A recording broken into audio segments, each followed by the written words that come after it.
as African nations, we have suffered bad leadership, and that is evident. It is not stories. It is evident. The evidence that is there.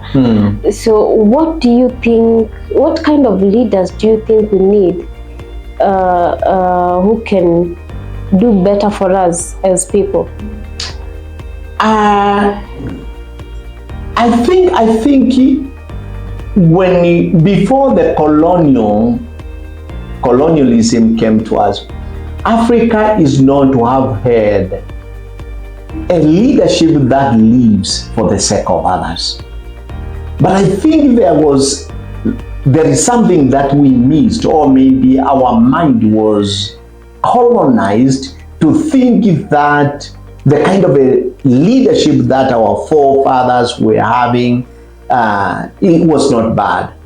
And it seems that even after independence, after gaining independence, it's like we have not been able to disconnect ourselves from the colonial mentality of oppressing. You remember when they came to Africa, they were kind of oppressed and they ruled, divine and they ruled. That was their style. And by that you see it was elevating one person at the expense of others. While we look into an African kind of a leadership, it was a leadership that was for the sake of your people and for the growth of other people. And that's why the concept of Ubuntu came up, minding about your other people. So, having gotten independence for these years, we seem not to have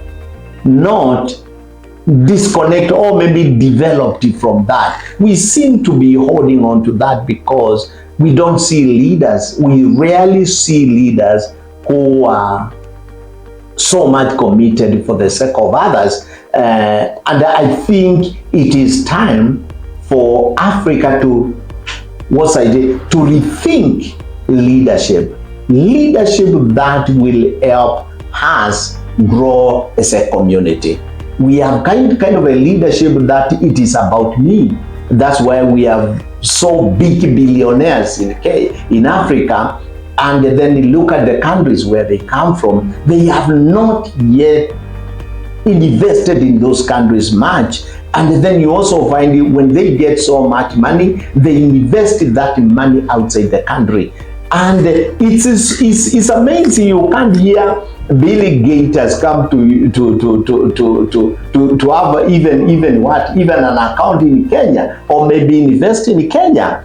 But look at us, Africa, when we get a lot of money, we invest them out of country, we open bank account in other countries, not knowing that the money that we deposit in a foreign country, they benefit that country, and then you see. So I tend to believe that what we all need, we need leaders who are for serving their country, who put the interest of their country ahead of their own interest. Those are the kind of leaders that we need in Africa, and I believe Africa will be developed and civilized when we got leaders who are committed to develop Africa, not leaders who don't have their heart in Africa. And I don't want to say we don't have. No, there is a generation that is coming up,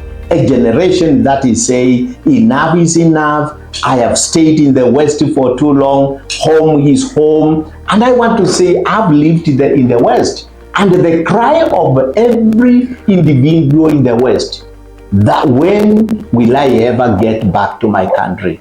When will I see good governance in our country? That is the cry of many African who are living in diaspora. I have lived there.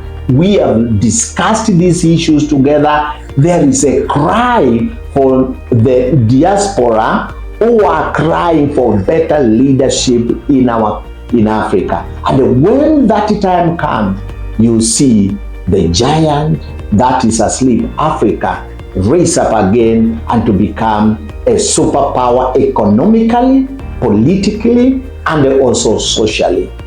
And that is what We all need servant leaders. And for that reason, that's why as lead, we are developing a generation of servant leaders who lead for the sake of others.